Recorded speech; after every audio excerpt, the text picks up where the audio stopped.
She galvanized me, steady like steel, back on my feet, living for the thrill again, loving for another day.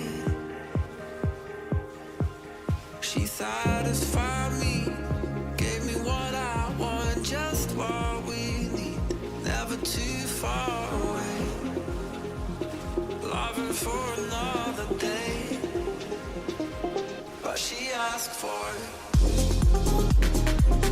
She asked for something more. She asked for it. Yeah, she asked for something beautiful. She asked for it. Yeah, she asked for it. What's going on, guys? It's Swimzyy here, and welcome back to another Warframe video. Now, in this video, we're going to be looking at the amazing Incarnon Hate. I'm not a big fan of melee weapons, but this Incarnon weapon definitely does the job.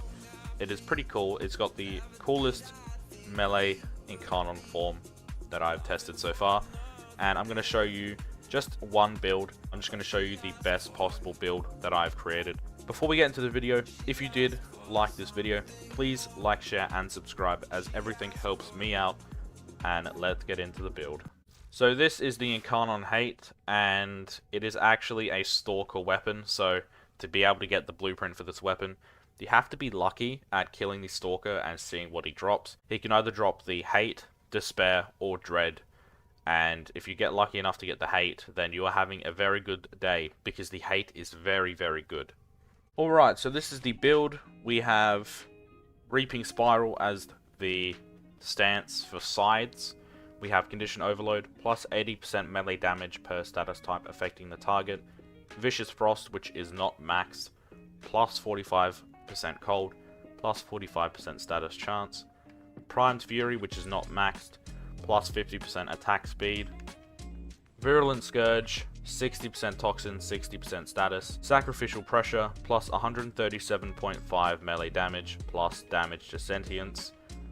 Weeping Wounds, plus 40% status chance per combo multiplier.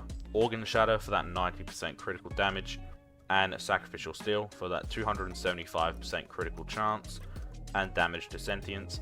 Now, if you have both of these sacrificial mods, you gain a enhanced bonus.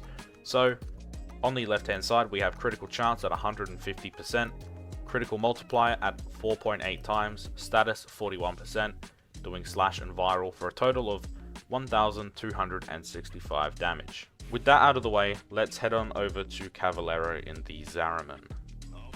Alright, so we're at Caballero, and he evolves your Incarnon weapons as always. Alright, so this Hate build has 3 former on it, and one of the former is an Umbra former, so keep that in mind. But I can highly recommend this weapon. This weapon is pretty decent as an Incarnon melee weapon. Now, with all melee weapon Incarnons, if you play a solo mission with this weapon equipped, you will gain the Incarnon form, and activate the Incarnon form when you get to a 6 times melee combo and heavy attack. And you actually get a decent amount of time in that Incarnon form. I think you get like 180 seconds, so plenty of time with the Incarnon form. Evolution 2, you have to activate this weapon's Incarnon form at least 5 times, and you get the choice between these two.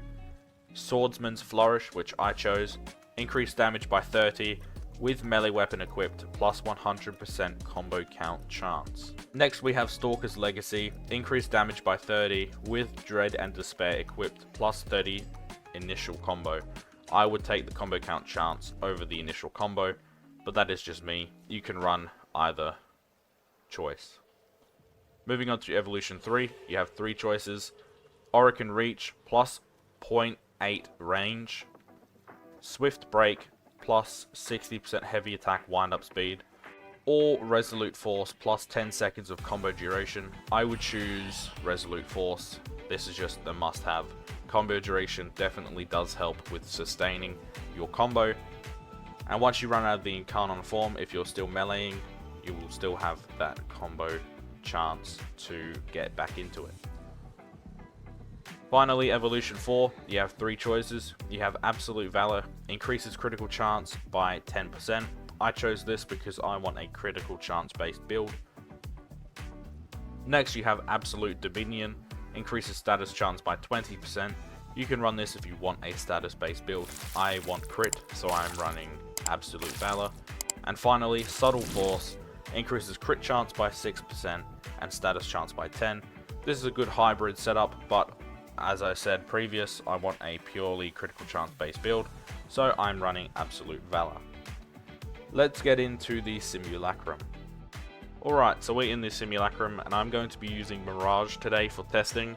Now, the first round of tests I'm going to use no abilities whatsoever. Then the second round I'm going to use all of her abilities, just so the first round I can show you the overall weapon output and its performance.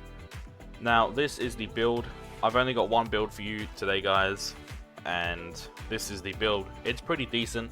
This weapon is very good. I would highly recommend getting the Incarnon form. And let's see what we're up against. We are up against 20 Corrupted Bombard Eximus with the Steel Path modifier, level 195. So this weapon is not messing about whatsoever. So the standard form is of course the Hate standard melee weapon, but if you get to a 6 times combo multiplier, you get the chance to unlock the Incarnon form. And look at this damage so far. Pretty decent.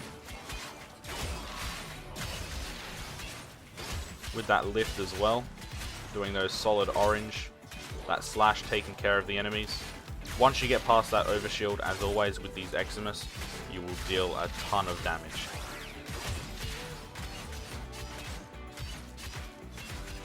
Look at that damage. I'm gonna knock this enemy off, but it doesn't matter. Now if I heavy attack with the combo, you deal a ton of damage and you unlock the Incarnon form. Now this Incarnon form actually shoots bolts out and they home in on targets, as you can see by that red little bouncy orb, and it does pretty decent damage. Watch this. If I do that, that orb explodes and deals a ton of damage. So this weapon actually has a lot of range as well. And look at that heat and viral. Look at it just completely shred these enemies. This weapon is way too good, and this is without any abilities whatsoever. Look at that.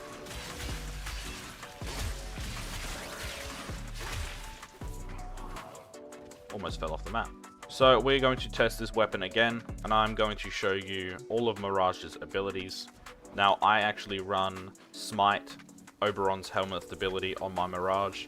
So activate the first, hold the second with the augment, and you actually deploy radiation damage. And look at this.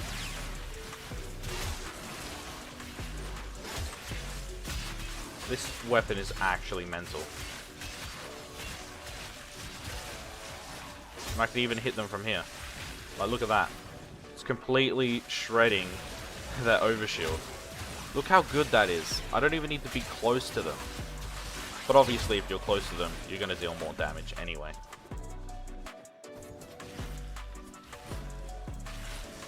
Hit him with one of those.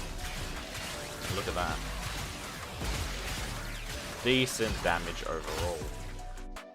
So guys, that has been the video. I hope you all have enjoyed. If you did, please like, share and subscribe, and let me know down below your thoughts on this Incarnon melee weapon. I would rank this at a high S tier. This is very good. The Incarnon ability is actually very fun to use. You have a lot of range, it's very versatile, and overall it's a pretty decent weapon. Let me know your thoughts down below on this weapon, and if you've used it, let me know any builds you run.